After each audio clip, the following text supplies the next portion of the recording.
Dear God, I have to admit, I didn't know how all of this would go. I mean, I'm really new at this. I was a little nervous. Last Sunday, when I was sick, Dad helped me get on a video call with some of my church buds and my small group leader. We were talking about prayer. And God, I'm sure you know this, but I'm not that great at praying. I mean, I never really felt like I know how to do it. But our small group leader asked us to try to pray every day for a week, and I thought that sounded doable. So I came up with a plan. Each day, I would sit on my front stoop and pray quietly.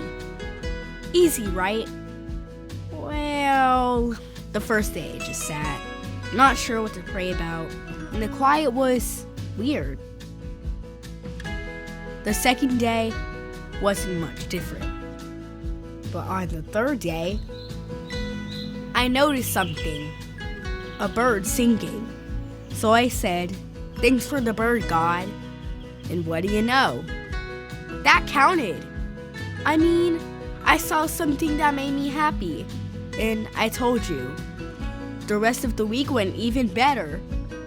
Each day I found it easier and easier and easier to talk to God. I even looked forward to it. I told Dad about it, and he told me to keep going. And I have. God, thanks for helping me get in the habit of talking to you. Thanks for always being there to listen no matter what. Just thanks. Yours truly, Josh.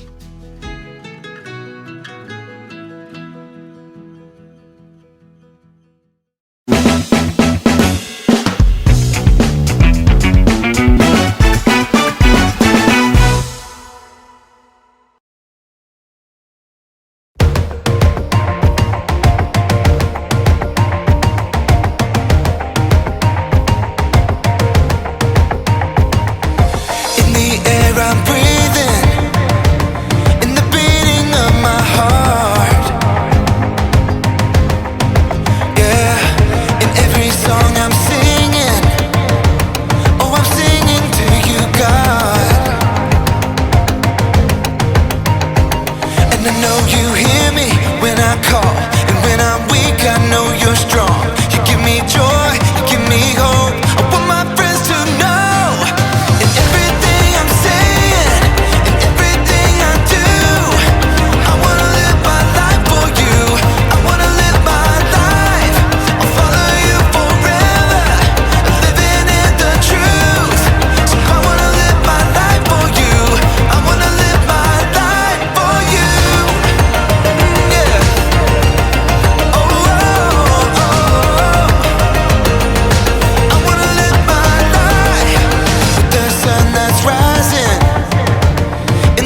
for you have delivered me.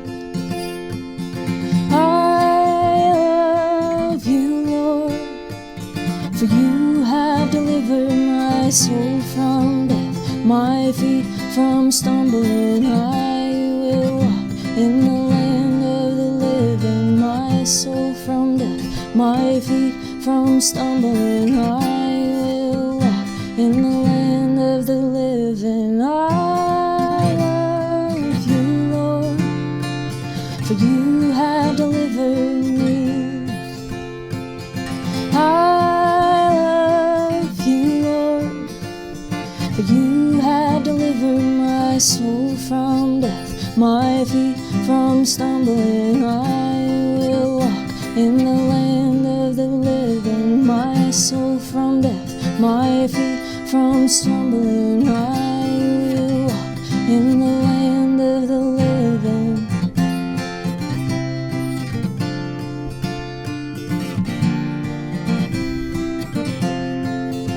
And I will bless you, Lord, for you heard my cry. I reached out my hand and you saved my life. I will bless you, Lord, for you heard my plea, and the God of heaven turned his ear to me. I will bless you, Lord, for unending love, for your grace and mercy raining down from above. I will bless you, Lord, to the very end. I will call on you as long as I may live, and I love you, Lord, for you have delivered me.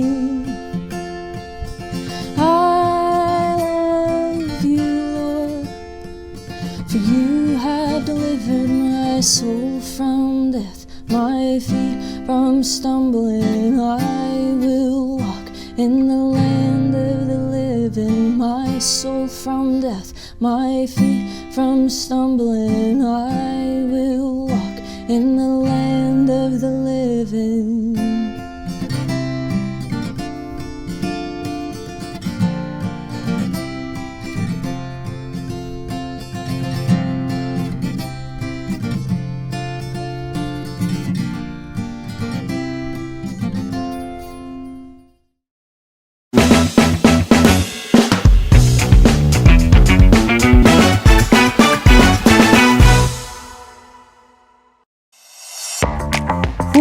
Hey guys, welcome to Story Lab.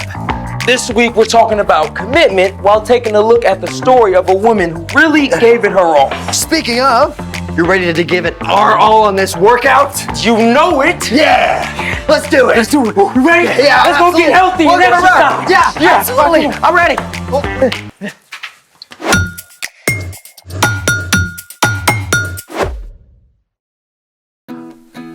Hey, I'm Carter. And I'm Zeke! And we're talking about commitment, which is making a plan and putting it into practice. Woo! Yeah! Good workouts. Oh. Hey, how many miles did we run? One. Really? Yeah. And how many sit-ups did we do? Like 12? Oh, that's a new record. My man. Woo! Whew. Okay, come on, man. One more mile and then we can take a break. Dude, we're exhausted. We can't stop now. Commitment, right? Plus, I want to be strong and look like Captain America. Zeke, you never need to try looking like anyone but you. Oh, thanks, dude. Besides, when it comes to getting fit, resting is just as important as working out. I don't know, that sounds kind of lazy. Hey, resting is what allows us to do our best. It gives our body a chance to heal and recover. I mean, pushing yourself too hard during a workout can cause serious injury. Okay, but I still need some energy. Oh, hey, you got any energy drinks? Nah. Plus, most of the ones from the store are terrible for you. You say that like there's another kind. Well, Yeah, we can make our own. Really? Well, I'm in. Let's make it! Today, we're making a healthy energy drink substitute that I like to call a summer splash. Okay, but what makes it different from the kind you get at the store? Most of those energy drinks are filled with sugar, caffeine, and artificial flavors. We're gonna make something packed with vitamins and electrolytes instead. Electro what? You know how tired you are after you work out? You mean like right now? Yeah. That's partly because of dehydration. Oh, I know about that. Dehydration is when your body loses more fluids than it takes in. Exactly. When we exercise, we sweat a lot. Sweat is made up of water and salt. Your body sweats to cool you off when you get too hot. So, when you sweat a lot, your body loses fluids, causing you to become dehydrated. So basically, your insides dry up, like how a grape turns into a raisin. Spot on. But can't you just fix dehydration by drinking water? Sure, but electrolytes can help. Electrolytes are minerals and salts that help your body absorb fluids, like water, better and faster. Cool. So, how does this summer splash work? Care to read the recipe? Ah, of course. Let's see. For today's tasty experiment, you'll need 4 cups unsweetened coconut water, 1 1/3 cups of water, 2/3 of a cup of lime juice, 1/4 of a teaspoon of Himalayan sea salt, and 3 teaspoons of raw honey. Coconut water is amazing. It's filled with electrolytes and has 5 times more potassium than most sports drinks. Okay, mix up all your ingredients until the salt dissolves.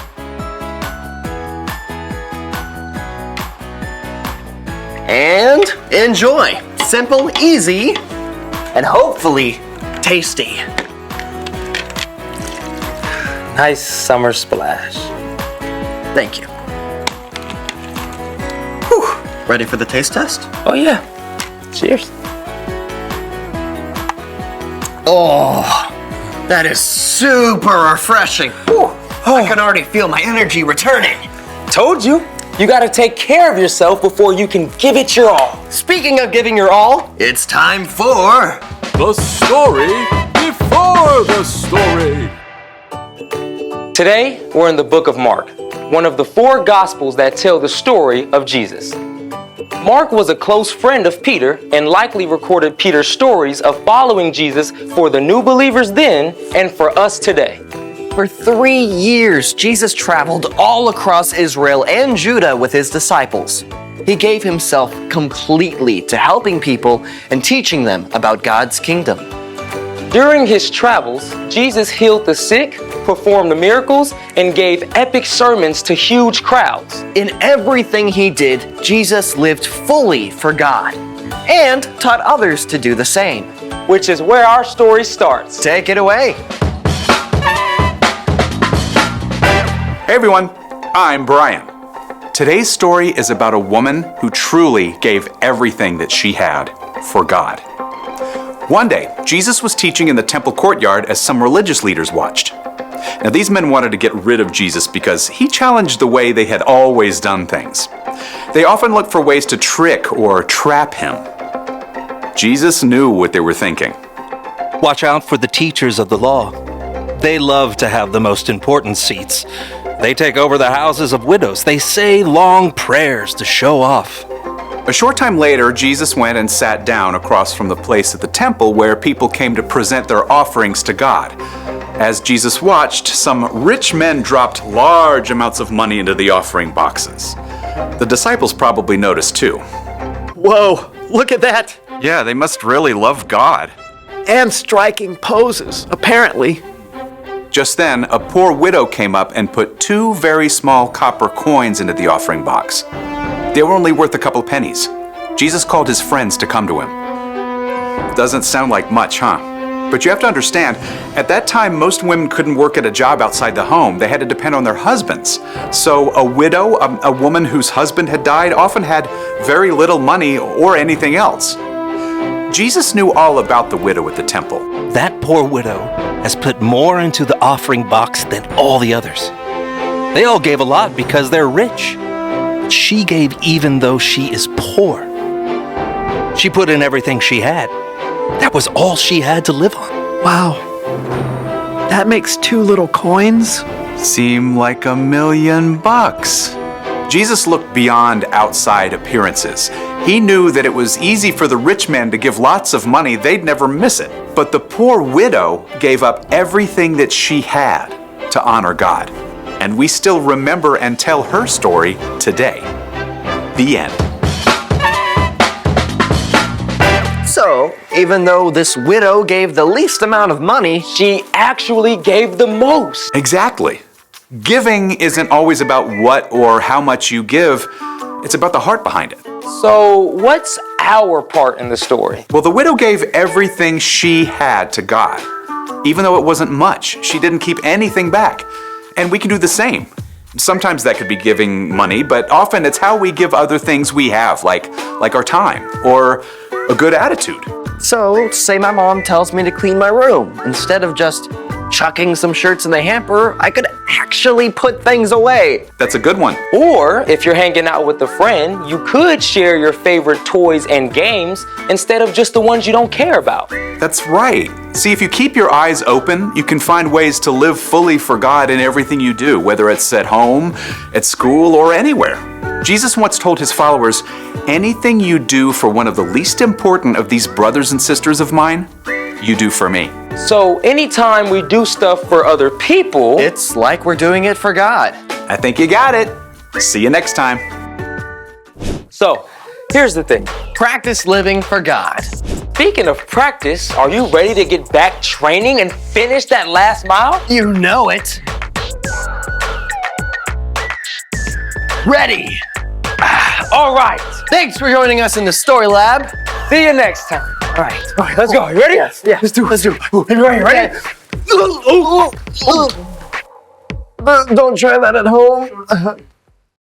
In today's story, Jesus observed a widow who gave everything she had, although it was little, to God. And it shows us that we can practice living for God with our time, our money, our talents, and our attitude. So our Start the Conversation question is, how can you live for God? What might God be calling you into? And how can you walk into it as a way to show your commitment?